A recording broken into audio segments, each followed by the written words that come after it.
नमस्कार दोस्तों, फ्री एसे ट्यूटोरियल से एसवी भारद्वाज आपका एक बार फिर से अभिनंदन करता है। वक्री मंगल 30 अक्टूबर से।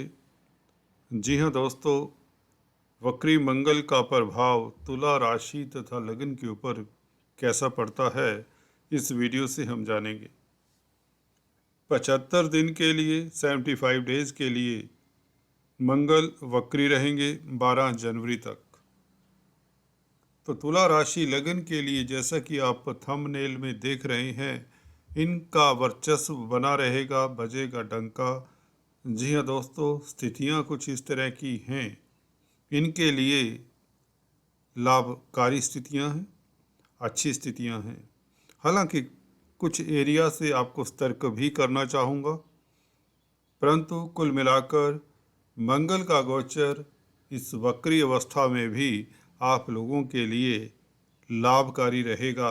यह अति उत्तम बात है कि ज़्यादातर क्रूर ग्रह जब वक्री होते हैं तो अच्छा फल नहीं देते, परंतु इनका गोचर, इनका दूसरे ग्रहों के साथ संबंध, शनि, शुक्र, बुध इत्यादि के साथ संबंध अच्छा रहेगा, ठीक ठाक ही रहेगा। तो शुरुआत करते हैं। मंगल जैसा कि आप देख रहे हैं अभी मिथुन राशि में गोचर कर रहे हैं और भाग्य स्थान में मंगल का गोचर, और यह 30 अक्टूबर से वक्री होने के पश्चात कैसा फल देती ये जानते हैं।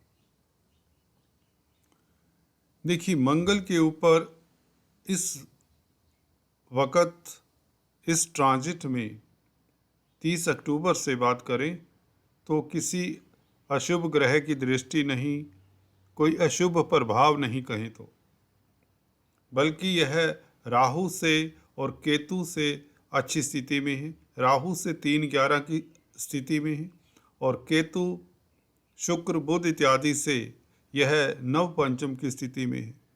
हालांकि शनि से षडाष्टक योग बनाते हैं, परंतु इसका परिहार हो रहा है, अभी बताता हूँ आपको।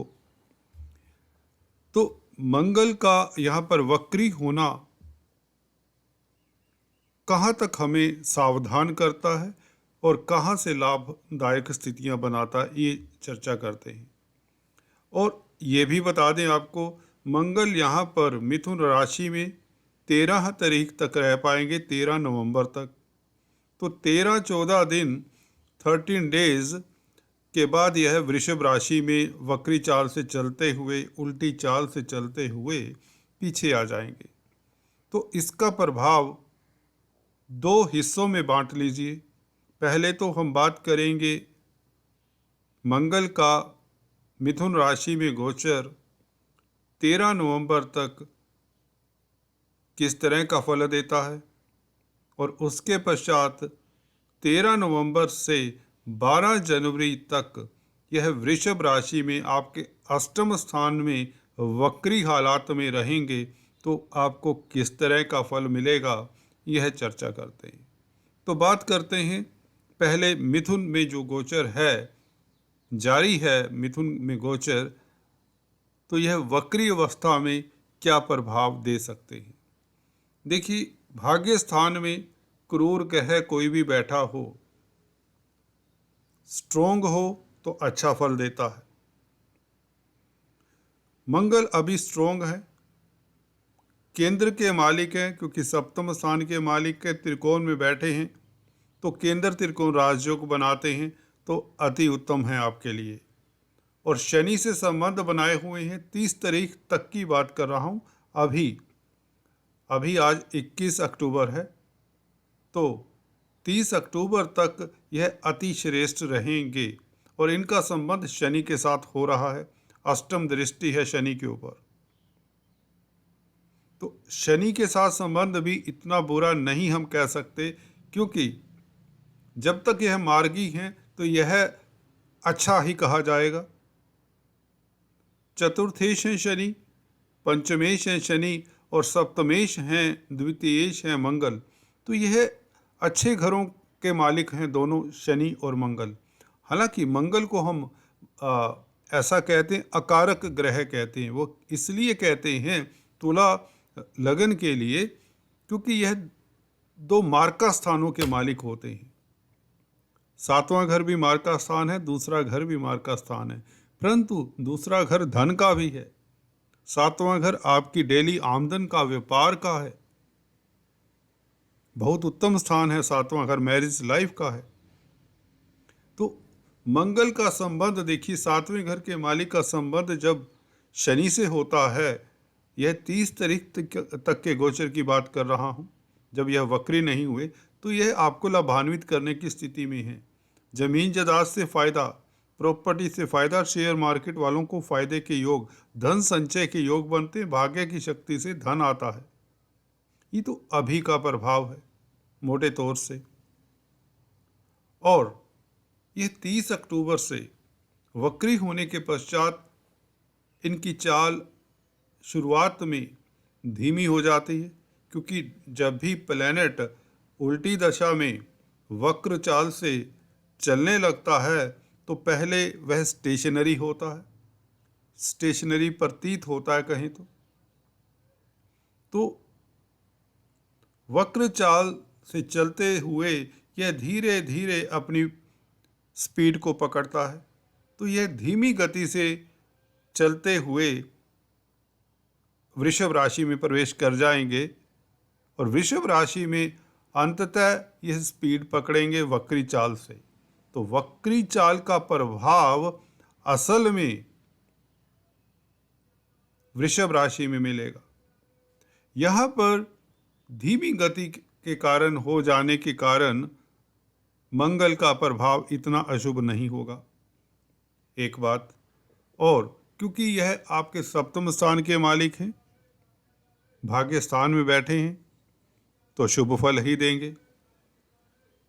व्यापार में वृद्धि के योग, रोजमर्रा की आमदन में वृद्धि के योग, इनकम के योग, इनकम का ग्राफ बढ़ता है।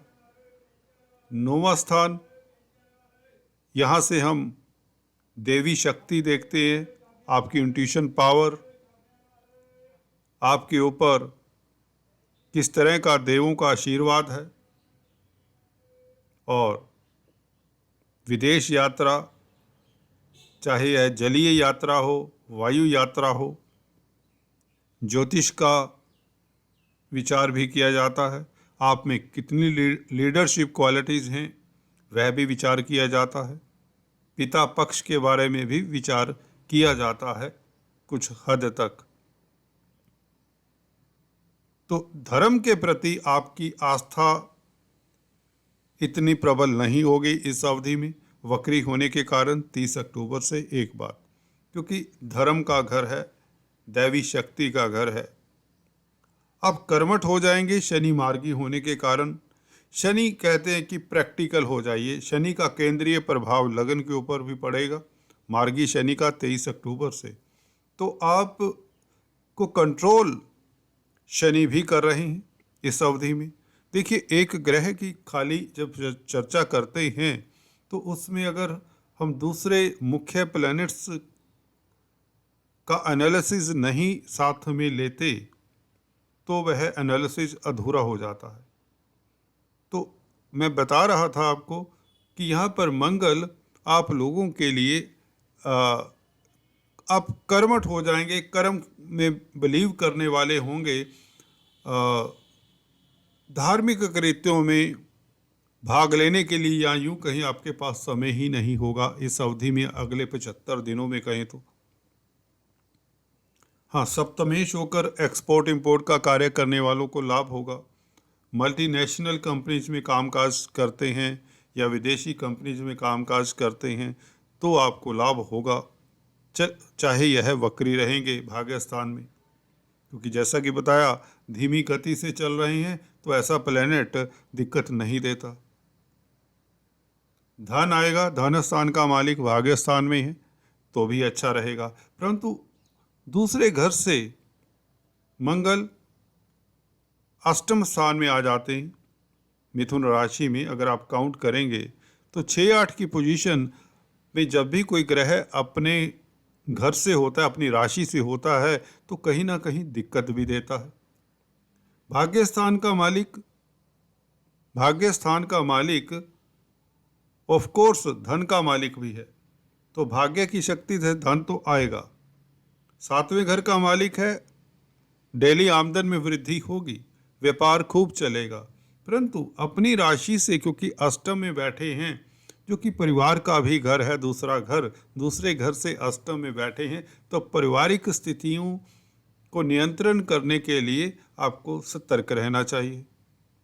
परिवार में वातावरण किसी तरह से प्रभावित ना हो, इसका आपको ख्याल रखना चाहिए, या यूं कहें पारिवारिक सदस्यों के विचारों के हिसाब से आपको थोड़ा सा चलना चाहिए, या थोड़ा सा इस वक्त प्रैक्टिकल अप्रोच रखें, डिप्लोमेसी रखें। क्योंकि देखिए, मियाँ बीवी बच्चे, ये गाड़ी है ना, तभी स्मूथ चलती है जब leader, head of the family, चाहे यह मेल मेंबर है या फीमेल मेंबर है, उसको धैर्य से चलना होता है। तो इस अवधि में, क्योंकि दूसरे घर का मालिक अपनी राशि से अष्टम में है, तो ये डिटेल में बातें हम जो मासिक राशिफल है उसमें भी कई बार नहीं कर पाते। तो यहाँ पर बता रहा हूँ तुला वालों को कि यहाँ पर पारिवारिक स्थितियाँ डावाडोल ना हो, आपको वाणी के ऊपर नियंत्रण रखना चाहिए, क्योंकि वाणी का भी यह प्लैनेट है, धीमी गति से हो जाता है, तो इसका प्रभाव थोड़ा सा चेंज हो जाता है। अशुभ नहीं कहेंगे, क्योंकि केंद्र त्रिकोण राजयोग है, धन आएगा, प्रतिष्ठा मिलेगी। और यहाँ पर तो दोस्तों, जिनकी कुंडली में आपको सूत्र बता दें, भाग्य स्थान में मंगल होते हैं, उनको सरकारी तंत्र से फ़ायदा होता है। Military, army, paramilitary forces, defence, police में ज्वाइन करने का मौका मिलता है, क्योंकि शत्रु राशि में है। कई बार अगर बुध अच्छी स्थिति में ना हो तो शायद ऐसे व्यक्ति रह जाते हैं आर्मी, पैरामिलिट्री फोर्सेस, पुलिस में ज्वाइन करते करते, परंतु ज़्यादातर इन्हें मौका मिलता है और ज्वाइन भी करते हैं कुछ लोग, अगर बुध की स्थिति अच्छी हो। तो कहने का मतलब, ऐसे व्यक्तियों को जिनका भाग्य स्थान में मंगल होता है, सरकार से फ़ायदा होता है, किंग की मदद मिलती है। शास्त्रों में बताया गया है कि किंगली कंफर्ट्स मिलते हैं, मिनिस्टर तुल्य सुख मिलते हैं। परंतु ऐसे मंगल की एक कमजोरी भी होती है, वह कमजोरी आपको बताते हैं। देखिए, ऐसे व्यक्ति को अपनी जो शक्ति है, जो उनकी स्ट्रेंथ है, जो उनके पॉजिटिव गुण हैं, उसके बारे में इन्हें याद दिलाना पड़ता है। जैसे हनुमान जी को उनकी शक्ति का स्मरण करवाना पड़ता है कि आप ये हो, आपकी शक्ति तो अपार है, आपकी महिमा अपार है, आप अमर हैं, आदि इत्यादि। तो यहाँ पर भी ऐसे व्यक्ति को उसके गुणों का एहसास करवाना पड़ता है। तो ऐसा व्यक्ति भाग्यशाली होगा अगर ऐसे व्यक्ति के अच्छे मित्र हों, या उसके परिवार के सदस्य उसको उत्साहित करते रहें, उसको बताते रहें कि आप इंटेलिजेंट हो, आप हार्ड वर्किंग हो, आप में तो विलक्षण गुण हैं, जो भी हो सकते हैं किसी व्यक्ति में। कई तरह के व्यक्तियों में गुण अवगुण होते हैं, तो गुणों का ऐसे व्यक्ति को बताना बहुत ज़रूरी हो जाता है। चलिए, ये तो सूत्रों की बात हुई। हम बात कर रहे थे 30 अक्टूबर से लेकर यह 13 नवंबर तक इस तरह का प्रभाव देंगे, और शनि के साथ संबंध इनका बुरा नहीं होगा, बल्कि ज़मीन जायदाद से फ़ायदा इस अवधि में 13 नवंबर तक, शेयर स्टॉक मार्केट से फ़ायदा, पब्लिक डीलिंग करने वालों को लाभ, होटल इंडस्ट्री से फ़ायदा, आदि इत्यादि। अगर फूड प्रोडक्ट्स में डील करते हैं, पैरामिलिट्री फोर्सेस, पुलिस में हैं, तो भी आपके लिए समय उत्तम ही रहेगा। तत्पश्चात मंगल वृषभ राशि में, यहाँ पर आपको देखना होगा मंगल की दृष्टि दोस्तों शिफ्ट हो जाती है 11वें घर पर, जहाँ पर राहु की भी दृष्टि आप देख रहे हैं ब्लू लाइन से दिखाई है। तो 11वें घर के ऊपर मंगल के वक्री होने से, वृषभ राशि में होने से प्रभाव बुरा नहीं होगा। ये दृष्टियाँ यहाँ पर दोनों की दृष्टियाँ शुभ होंगी। क्रूर ग्रह हैं उपज स्थान के ऊपर, मैं अक्सर बताया करता हूँ, इनका प्रभाव अच्छा ही होता है। हालांकि बड़े भाई बहनों को इस अवधि में दिक्कत हो सकती है। उनके साथ संबंधों में मधुरता बनाए रखें और आपको धन लाभ, आपके सोर्स ऑफ इनकम बढ़ने के योग बनते हैं। राहु की भी पंचम दृष्टि और मंगल की चतुर्थ दृष्टि 13 नवंबर से लेकर 12 जनवरी तक इस वक्री मंगल की दृष्टि यहाँ पर लाभ की स्थितियाँ बनाती रहेगी। व्यापारी वर्ग के लिए समय श्रेष्ठ रहेगा। हालांकि इस अवधि में राहु और मंगल का 2-12 का संबंध भी हो जाता है। मंगल सप्तम स्थान के मालिक हैं। 12वें घर में अपनी राशि से पीछे चले गए, अष्टम स्थान में अपनी राशि से आगे हैं, पीछे नहीं, आगे चले गए, परंतु अष्टम स्थान में हैं। पार्टनरशिप में अगर आप कामकाज करते हैं तो सतर्क रहें इस अवधि में 13 नवंबर से लेकर 12 जनवरी तक। वाहन इत्यादि इस अवधि में ध्यान से चलाएं, जैसे कि पिछले वीडियोस में बताता रहा हूं, जब अष्टम स्थान में पहले भी गोचर कर रहे थे। परंतु शुक्र का परिवर्तन शुभ रहेगा। शुक्र का परिवर्तन 11 नवंबर से वृश्चिक राशि में होगा, जो कि मंगल को दृष्ट करेंगे। लग्नेश का संबंध सप्तमेश के साथ होगा। तो 20 दिन शुक्र 20-25 दिन एक राशि में रहते हैं। तो 11 तारीख से लेकर 25 नवंबर तक आपको बता दें, मंगल और शुक्र का संबंध अच्छा रहेगा। लव लाइफ के लिए उत्तम, मियाँ बीवी के संबंधों के लिए समय श्रेष्ठ, व्यापार के लिए उत्तम, धन लाभ के प्रबल योग बनेंगे, क्योंकि लग्नेश और सप्तमेश केंद्र त्रिकोण राजयोग बनाते हैं। क्योंकि लगन केंद्र भी है, लगन त्रिकोण भी है, और इसका संबंध सप्तम स्थान के मालिक से भले अष्टम स्थान में हो रहा है। तो अष्टम स्थान का मतलब ये होता है अकस्मात ढंग से आपको लाभ हो। शुक्र का परिवर्तन आपके लिए वक्री मंगल के ऊपर अच्छा रहेगा। इस अवधि में कहे तो नवंबर का महीना आपका बहुत श्रेष्ठ निकल जाएगा।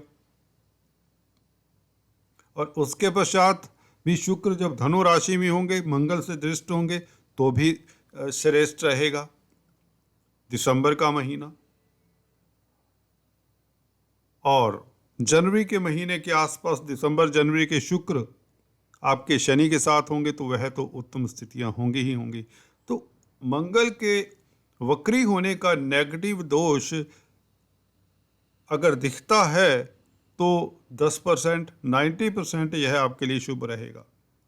जैसा कि बताया, अभी 30 अक्टूबर से लेकर 13 नवंबर तक पारिवारिक स्थितियों को कंट्रोल में रखें। और अभी यहाँ पर अष्टम स्थान में वक्री मंगल चोट फेट के कारक हैं, तो आपको वाहन इत्यादि ध्यान से चलाना चाहिए। सीढ़ियाँ उतरते चढ़ते हुए ध्यान से चलें। सड़क पर रोड क्रॉस करते हुए ध्यान रखें, बस इतना ज़रूरी है। और उसके उपाय करने से इसके अशुभ फलों को काटा जा सकता है। उनको खासकर जरूर उपाय कर लेने चाहिए जिनकी मंगल की दशा अंतर्दशा है। अदरवाइज भी कहीं ना कहीं से मंगल का संबंध होता है युति से, दृष्टि से आपकी कुंडली में, तो सभी को हनुमान जी की उपासना करनी चाहिए। हनुमान चालीसा पढ़ना चाहिए सुबह शाम इस अवधि में, खासकर 30 अक्टूबर से। और हो सके तो गरीबों को कुछ ना कुछ दान दक्षिणा दें। मंदिर में गुड़ गेहूं का दान करें और सुंदरकांड का जाप भी करें। बजरंग बाण का जाप भी कर सकते हैं, यह अति श्रेष्ठ रहता है। सबसे अचूक उपाय है मोंकीज को बनानास खिलाना। अगर आप ये करते रहते निरंतर इस 75 दिनों में, मोंकीज को बनाना खिलाना, यह अति शुभ रहता है। So all the best. आज इस वीडियो में इतना ही, फिर से मिलते हैं, तब तक के लिए stay tune, do subscribe, like and share. Thanks for watching this video.